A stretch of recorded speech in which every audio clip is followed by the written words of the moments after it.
Good Thursday morning, October 30th. We're glad you found us here on 13 News Now. Plus, maybe you're watching right now on YouTube. We're happy to have you with us here on the Weather Desk. I'm meteorologist Craig Moeller, and I'm broadcasting from Southeast Virginia, Northeast North Carolina. We're going to focus on weather, though, today. Our headlines include stories from all around the world. It's not just Hampton Roads and North Carolina. We're going to talk about the tropics. We're going to talk about what's happened over in Mount Everest, a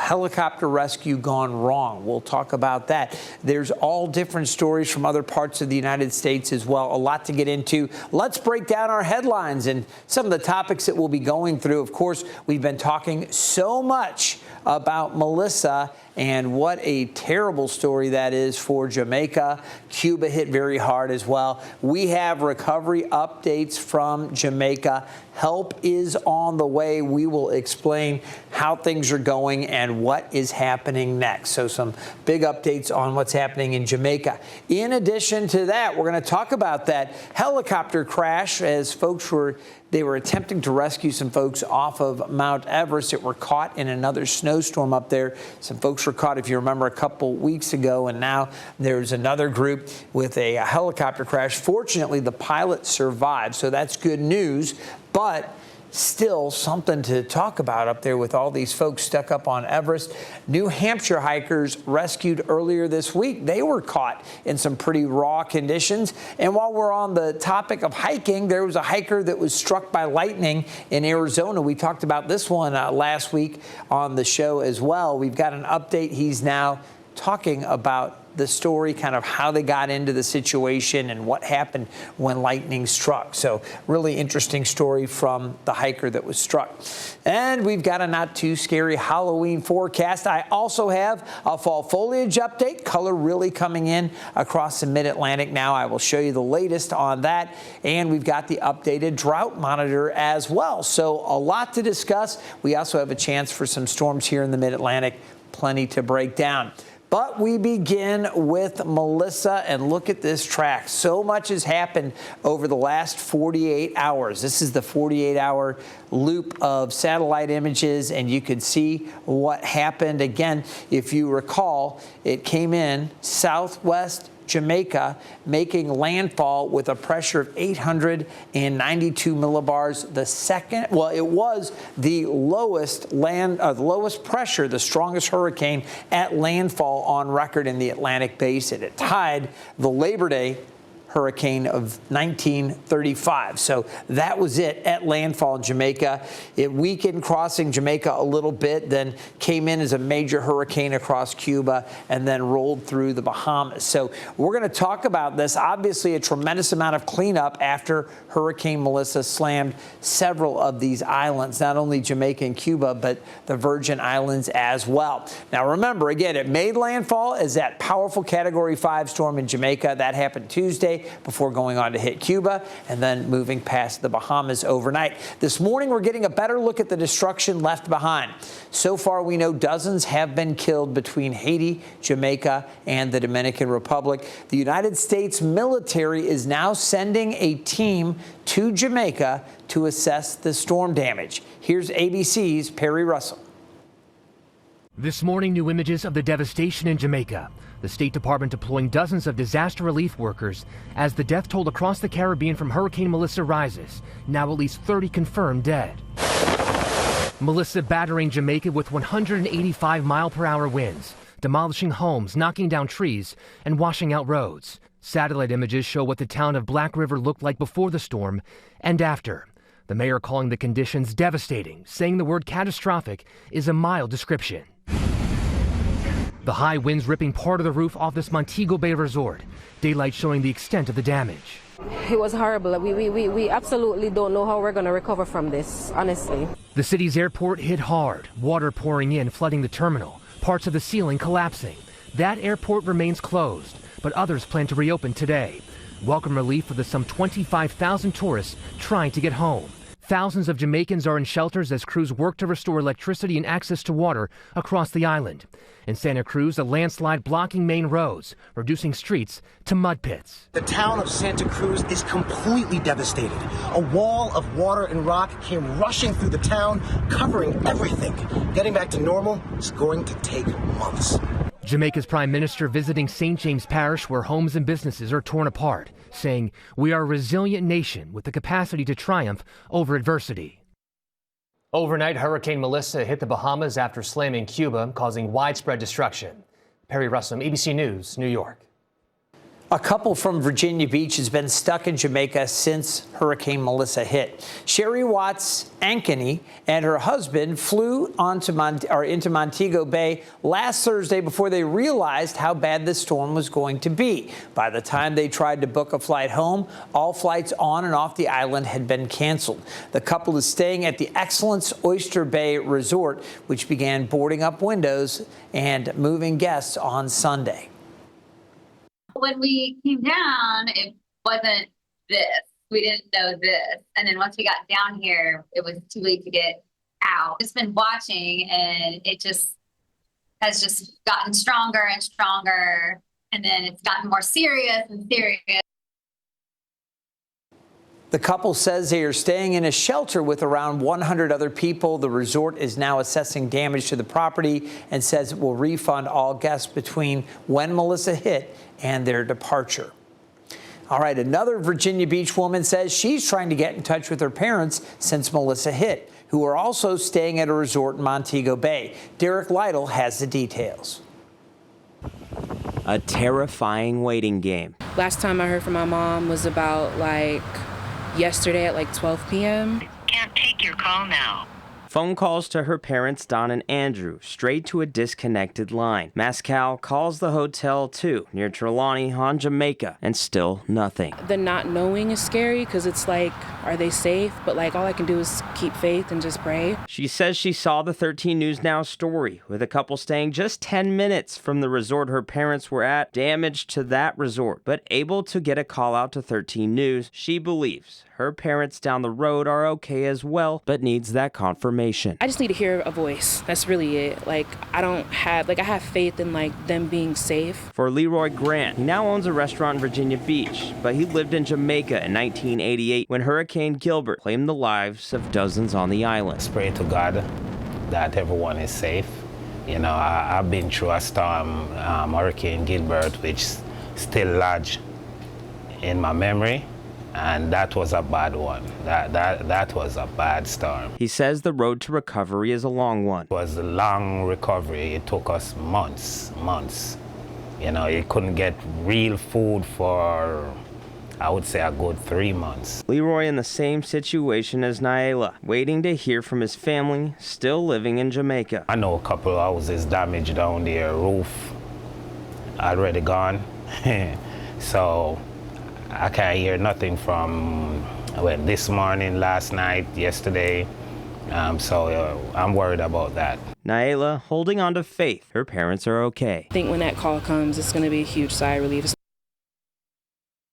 Help from Hampton Roads is heading to Jamaica. Operation Blessing in Virginia Beach is sending a disaster relief team to the island as soon as it's safe. And Mercy chefs from Portsmouth are also preparing to head down there. Photojournalist Jason Walsh spoke with the organization about the upcoming mission.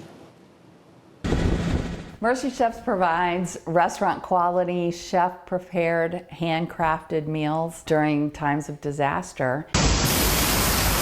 We began our preparations a week ago, but we began mobilizing actually when it became focused on Jamaica last Friday. We do have supplies we had pre-staged in Cuba with our church partners there. We have not responded to Jamaica before, so these are all new relationships that we're developing. They are making plans in Puerto Rico where actually the boat will be loaded in Puerto Rico with supplies that'll head right into Jamaica. And we have aircraft, likely 2 different aircraft that'll be flying in. One tomorrow, one during the weekend to get our crew, but we'll have 5 members on the ground tomorrow. We do have kitchen locations in Jamaica, so we're waiting to have updates that they're all fully functional and operational. We always focus on food, so we'll be getting hot meals out as early as possible. We've been studying the recipes from the people of Jamaica to make it comfort food and familiar items that they'll like eating. We're a faith-based organization, and so our faith drives what we do. And there really is nothing more rewarding than helping people on the worst day of their life. And so it's a privilege for us to be able to do this. Mercy Chefs and Operation Blessing, both organizations do tremendous work, and we wish them all the best and safe travel. We know they're going to have big impacts down there, and again, thank them for heading that way. Here's what we have right now. We want to update you on where this system is, and there is some good news here. Right now, the system has moved past the Bahamas. So Bahamas now clear. As you take a look, there's one other area that we're really concerned with as far as the path of this. This system is moving to the north-northeast, 21 miles per hour. It's going to race towards Bermuda. So there's Bermuda. We'll take a look. And again, no more warnings for the Bahamas, but Bermuda is under a hurricane warning. And we'll take a look at the track here. The path is going to be centered to the west of the island, and I think far enough away that the worst of the storm will be offshore from Bermuda, but still close enough, and especially if the wind field expands as it moves north, as it gains latitude, I think we could see maybe some of those hurricane gusts perhaps reaching Bermuda. I'm going to show you the wind field here. You're going to see where the core of hurricane winds are going to be, but we're going to continue to monitor this carefully.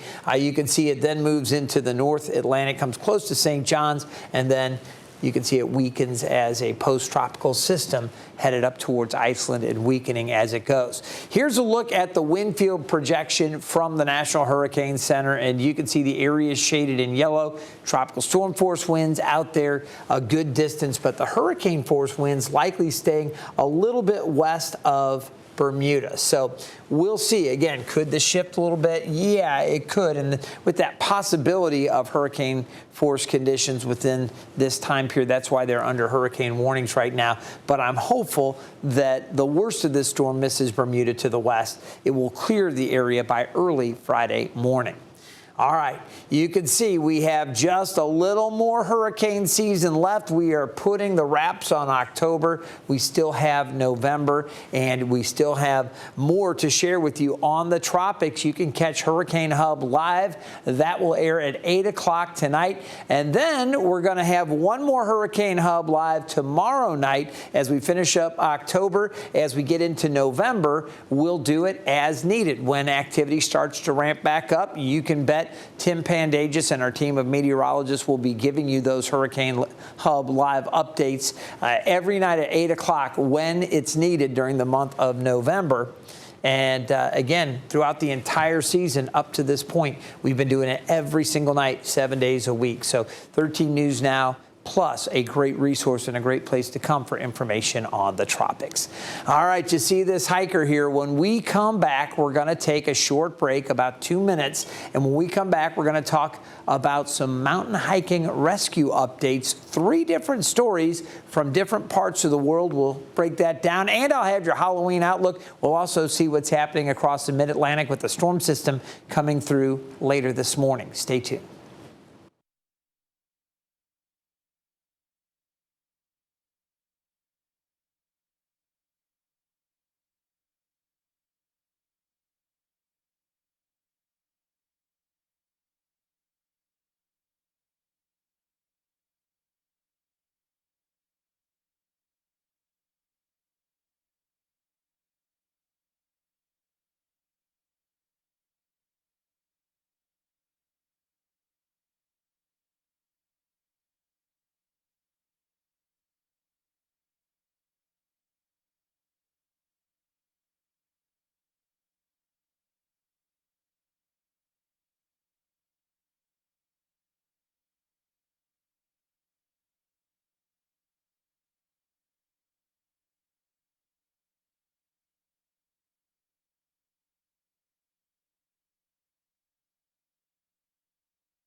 Welcome back to the Weather Desk. All right, let's get to some of those mountain hiking rescue updates.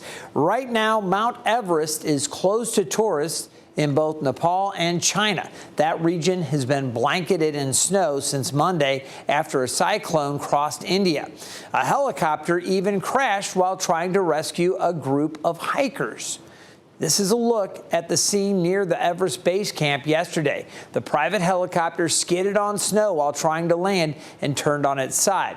Now, the good news is the pilot on board survived.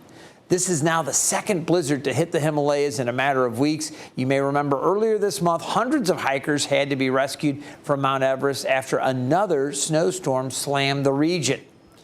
Back here in the United States, 24 hikers had to be rescued from Mount Washington in New Hampshire last weekend after they didn't come prepared for the colder weather. The wind chill put temperatures in the single digits near the top of the mountain. Officials with the New Hampshire Fish and Game helped rescue some of the hikers, including a group from Canada that tried to get to the summit in sweatpants. By the time those hikers were rescued, some were in the early stages of hypothermia. Fortunately, it's literally life or death situation if they go up there unprepared. People should not be hiking unless they're fully prepared. Part of that preparation is doing research and finding out what the conditions are. And fortunately, they're doing okay now. It's been snowing off and on at Mount Washington for the past week, which is very typical for late October. Now we're going to take you back to Arizona. And earlier we had a story about 2 hikers that were struck by lightning while hiking last weekend. And one of those hikers that was struck is now telling his story of survival.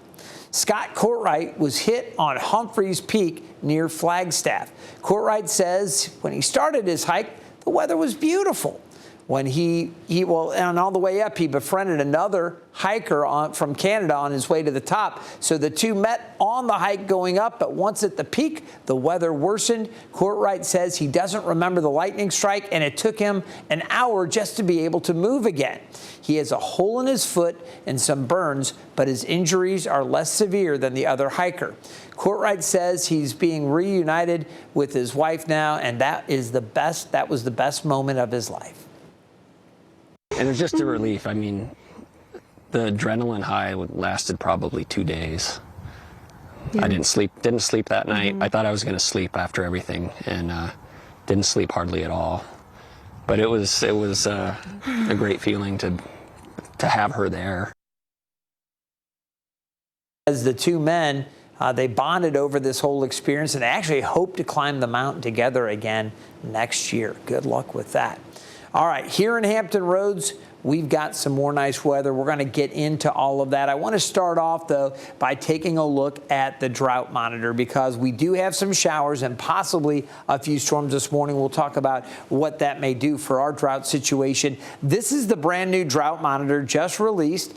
Drops every Thursday morning at 8:30 East Coast time. So here it is, the new one, and we're still looking at some extreme drought, parts of the southwest Utah, southwest parts of Wyoming, and then back up into northern Idaho, Washington State, and Montana. Some extreme drought in places there as well. We're also looking at very dry conditions, southwest Missouri, south central Texas, portions of Illinois, Indiana, and Ohio. It continues to be quite dry up in the northeast and parts of the southeast U.S., including the state line between Georgia and Florida, back into Alabama. They've got very dry conditions as well. We'll take a closer look here in the mid-Atlantic, portions of West Virginia in extreme drought. For the Blue Ridge, it's severe drought up into many of the mountains there from western portions of Virginia into West Virginia. And then across the Piedmont, we're getting more moderate drought and moderate drought for northeast North Carolina with this area of severe drought down close to the Albemarle Sound on the north side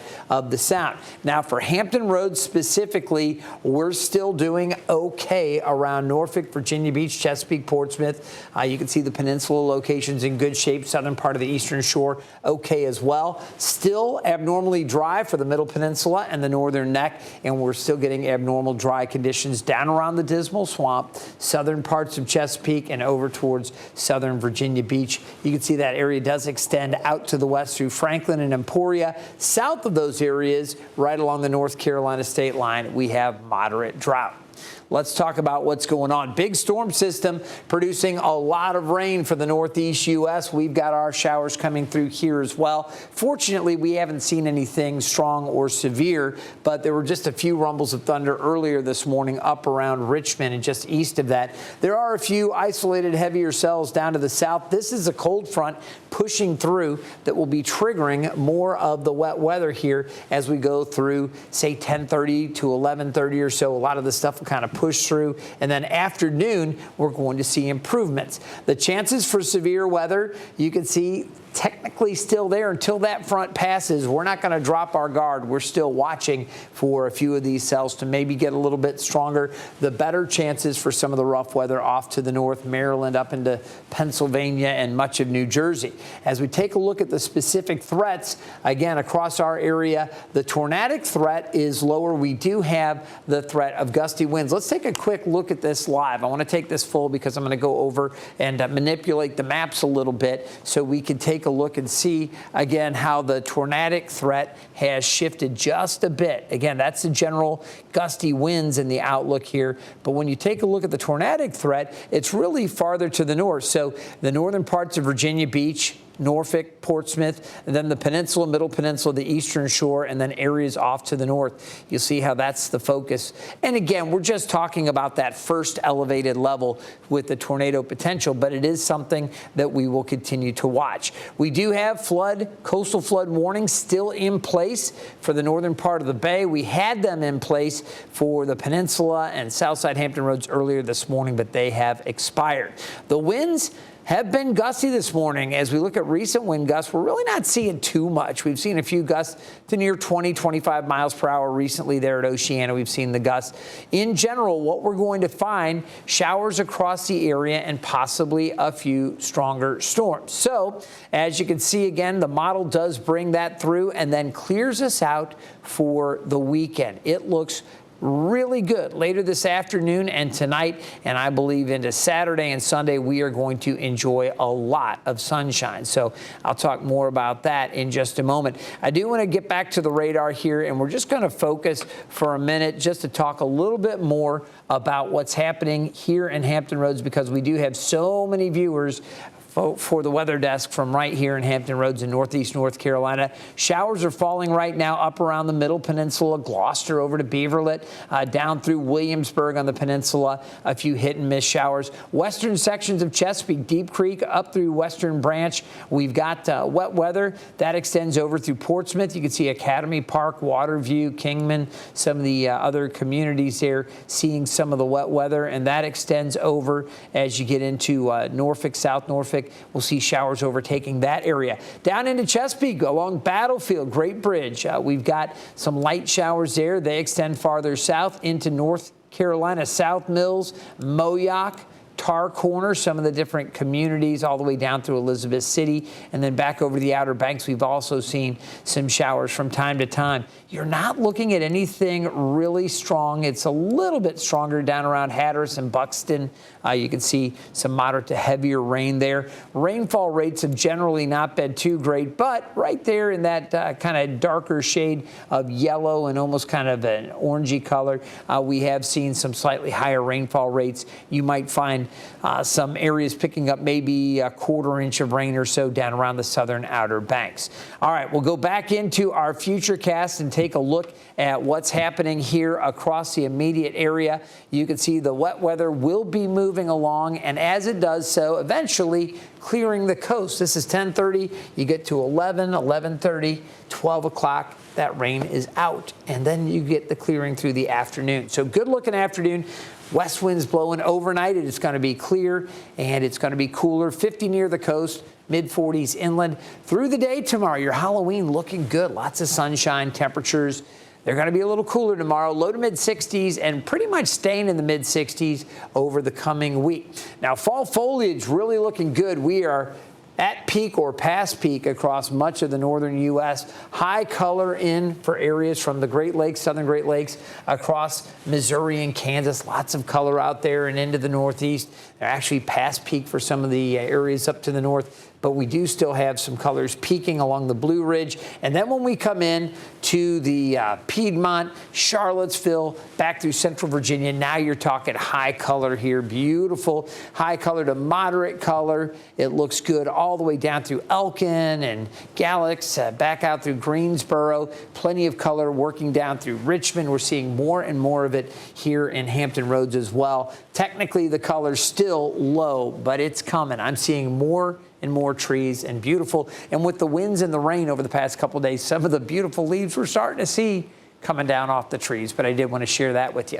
Now the Halloween forecast, you can see how it is looking good for us here in Hampton Roads. Temperatures mid to upper 50s for the trick-or-treaters. Breezy conditions, mainly clear. If you've got Halloween plans in other parts of the country, here's how it shapes up. Temperatures up in the Northeast, mid-50s around New York City, mid-60s at Raleigh, Atlanta, 62. Chances for showers around Cleveland, Boston, a little bit breezy. Looking good across much of the central U.S. Minneapolis a little unsettled up that way, and the Southwest looks great, while Seattle's going to be a little breezy. They might see some wet weather up there as well. For your weekend, Saturday looking great along the East Coast. Still chances for showers around Cleveland and up towards the upper Midwest. Lower central portions of the middle part of the country looking pretty good from St. Louis to Oklahoma City, Dallas to Little Rock. Maybe a chance for a few stray showers or storms in Houston. We're going to find nice conditions for the Southwest again, and some wet weather and windy weather around Seattle. Sunday, the weekend looking pretty good here in Hampton Roads and along the coast, but you go inland, there could be some unsettled weather there back over the mountains. We'll see. Heading back into the central U.S., again, a lot of sunshine, Omaha through Texas. A few more clouds back around St. Louis and Memphis. Looking good again for the Southwest, and still unsettled for Seattle, wouldn't you know it. All right, the forecast then for Hampton Roads over the coming week. After the chances for showers or storms this morning, things clear out. Beautiful for the rest of the 7-day forecast. That includes Election Day. Remember to set the clocks back this weekend. Have a good one. We'll see you next time from the Weather Desk.